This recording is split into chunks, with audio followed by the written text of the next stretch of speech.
Oi, oi, oi. Vamos falar hoje de um assunto que vem pipocando na minha semana, que é sobre você sabe mais do que você imagina. Eu achei muito interessante isso porque esse assunto me veio primeiro por uma aula que eu estava tendo sobre o hipocampo, uma parte do cérebro que é responsável pelas memórias de curto prazo.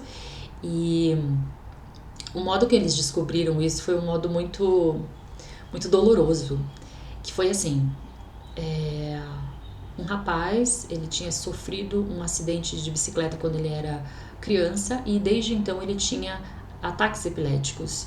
Então eles fizeram uma análise do cérebro dele enquanto ele tinha esses ataques e identificaram que o hipocampo era a parte do cérebro que que era estimulada quando ele estava com esses ataques. Então o que tiveram a grande ideia que era, vamos tirar isso do cérebro dele. E fizeram a cirurgia e tiraram o hipocampo dele. Quando eles tiraram, nunca mais ele teve ataques epiléticos. No entanto, ele nunca mais aprendeu nada. Porque a gente aprende por causa da memória e essas informações, quando são repetidas, a gente é capaz de ou aprender para sempre ou aprender memória a curto prazo, enfim, né? Não vem ao caso, mas a gente aprende a partir da memória. E esse rapaz, ele fez a cirurgia com 27 anos, ele nunca mais foi capaz de aprender nada. As pessoas que eram apresentadas para ele esquecia dali a pouco, então ele não era capaz de aprender nada. O cérebro dele ficou preso a informações antes dos 27 anos dele. Depois ele não foi, enfim. A questão é que todos os dias ele ia ao psicólogo para fazer algumas atividades, né? Eles estavam estudando esse indivíduo. H.I.M. é o nome dele, Henry Melanson. Todos os dias ele ia ao psicólogo para fazer alguns estudos e nesses estudos eram dadas atividades para ele. Uma delas era fazer um desenho. Aí apresentava um desenho para ele fazia todo dia o mesmo desenho. E ele falava, não, nunca vi esse desenho na vida. E falavam para ele reproduzir esse desenho. Lá pelas tantas, ele era capaz de reproduzir o desenho, mesmo nunca tendo visto, de acordo com o consciente dele. E aí identificaram que quem estava aprendendo era o inconsciente dele. Não é legal isso? Essa informação, esse estudo que foi feito a cirurgia foi feita em 1953, que nem é tanto tempo. Ele reforça a teoria de Jung. Jung fala que nós temos no nosso inconsciente informações do inconsciente coletivo que a gente pode acessá-las, né? Existe muita informação ali que a gente não sabe que conhece, mas a gente conhece. E quando a gente é estimulado por algumas situações específicas, esses inconscientes podem vir à tona, que é o que ele chamava de arquétipos, né? Então, até o professor Hélio Couto comenta mesmo, tem cuidado com aquilo que você acessa, porque isso está condicionando o modo como você vai agir na vida. Ele falava até do exemplo ou era da galinha ou da vaca. Tem muita gente que tem vacas ou galinhas na cozinha. Cuidado, porque isso está manifestando em você algumas informações inconscientes, que talvez o arquétipo da vaca, o arquétipo da galinha, enfim. Ou é possível fazer a favor também, né? Tem gente que quer, eu já falei sobre isso, a manifestar o arquétipo do líder, o arquétipo da Cleópatra, tem vários, né? Da grande mãe, enfim. São informações que estão no nosso inconsciente que a gente pode fazer uso delas, ou não, né? Isso é muito incrível. Quem usava, aí veio essa informação também para mim, que é uma pessoa que sabia 100% da capacidade dele, que acessava 100% o inconsciente, seja coletivo, seja individual, era Jesus Cristo. Tem uma passagem na Bíblia que Jesus Cristo fala assim, ele é interrogado e ele fala assim, Jesus fala, antes que Abraão nascesse, eu sou. Ele não diz eu fui, ele não diz eu era, ele falou eu sou. Jesus, ele estava além do tempo e espaço, ele tinha um conhecimento absurdo, ele sabia tudo, ele acessava 100% do inconsciente dele. E o interessante é que essa palavra eu sou é muito difícil de traduzir, né? O que é o eu sou? Esse eu sou, Jesus Cristo fala 7 vezes eu sou em João, eu pesquisei sobre isso, 7 vezes ele fala eu sou.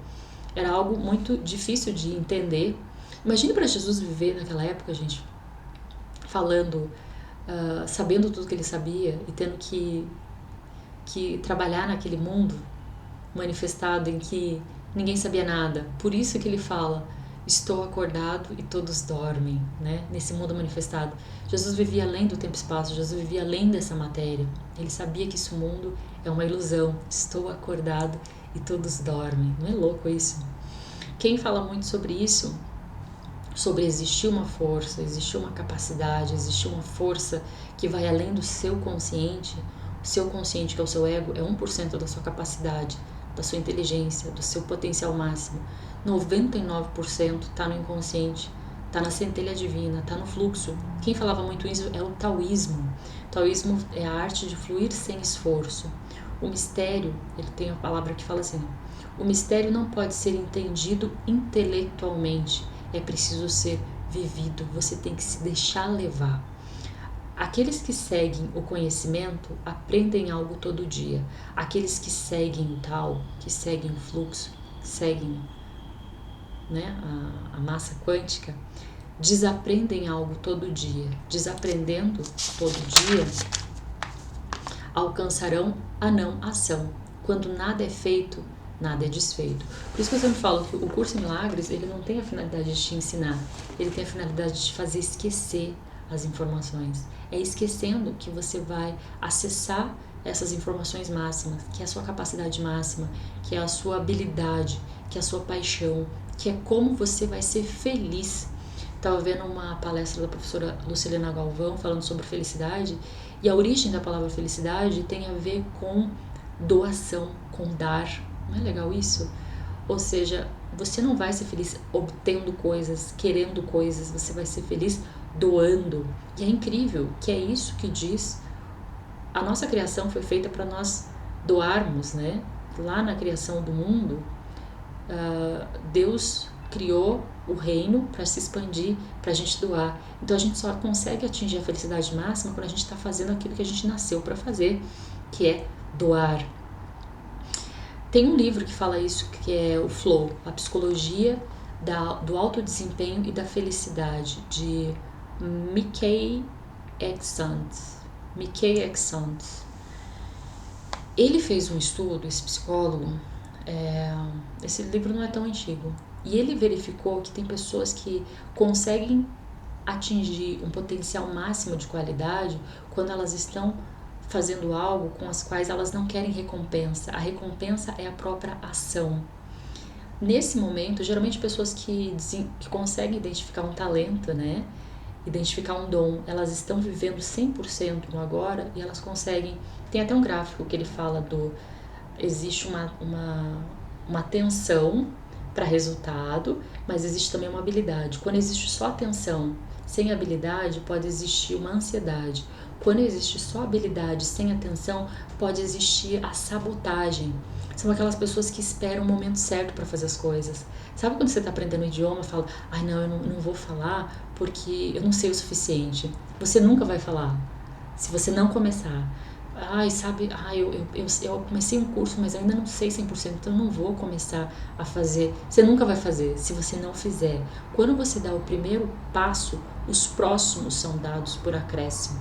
Os próximos vêm automaticamente. Por quê? Porque você sabe mais do que você imagina. Porque existe um fluxo natural das coisas que quer que você dê certo. Que é o que o filme Soul trata. Sabe aquele desenho, Soul? Tinha um rapaz lá que ele queria tocar jazz. Ele fez várias coisas na vida, mas enquanto ele não tocou jazz, que era o momento em que ele se conectava com quem ele era de verdade, ele não foi feliz. Quando você não é feliz, você não é capaz de ajudar outras pessoas. É nesse momento 100% dedicado àquilo que você está fazendo, que não precisa ser algo incrível como tocar jazz. Tinha um rapaz da placa também, né? Ele estava segurando a placa na rua e ele estava 100% conectado com aquilo. Ele estava feliz, ele brilhava, ele era capaz de ajudar. É nesse momento que ele é feliz, que nós somos felizes. O Curso Milagres também, na lição 137, ele fala: quando sou curado, não sou curado sozinho. É nesse momento que você é feliz, você doa, não existe autossabotagem, porque você está sendo guiado por uma força maior. Então o racional te dificulta muito. O ego dificulta muito o processo, porque ele vai falar, não, mas eu não sou capaz Não, mas eu não tenho competência para isso. Não, mas eu cometo erros, entende? Quando esse ego não atrapalha, o flow, ele age em você. Você não age sozinho. É lindo isso, né? Isso o livro trata. Então eu vou finalizar já esse vídeo falando. Já falei muita coisa. Falei tal, falei do Sen, falei do Jung, falei de muita coisa. Mas o que eu quero dizer é o seguinte: não tenha medo de começar o novo. Se existe uma vontade, se existe um interesse, existe um conhecimento seu que você nem sabe que você tem, mas você tem que se apropriar dele. E você só se apropria dele quando você inicia o projeto. Tem uma frase que eu acho linda que diz assim: ter fé não é pisar com segurança. Ter fé é pisar sem nem ter chão, né?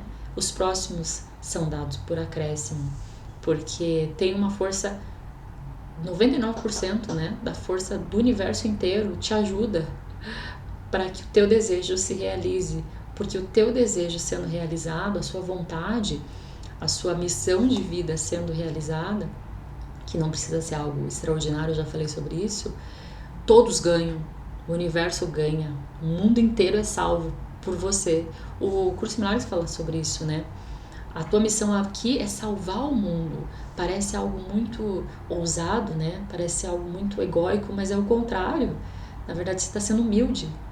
Mas quando você deixa o 99% te guiar, se você fica pensando muito, a coisa não flui, a coisa não vai.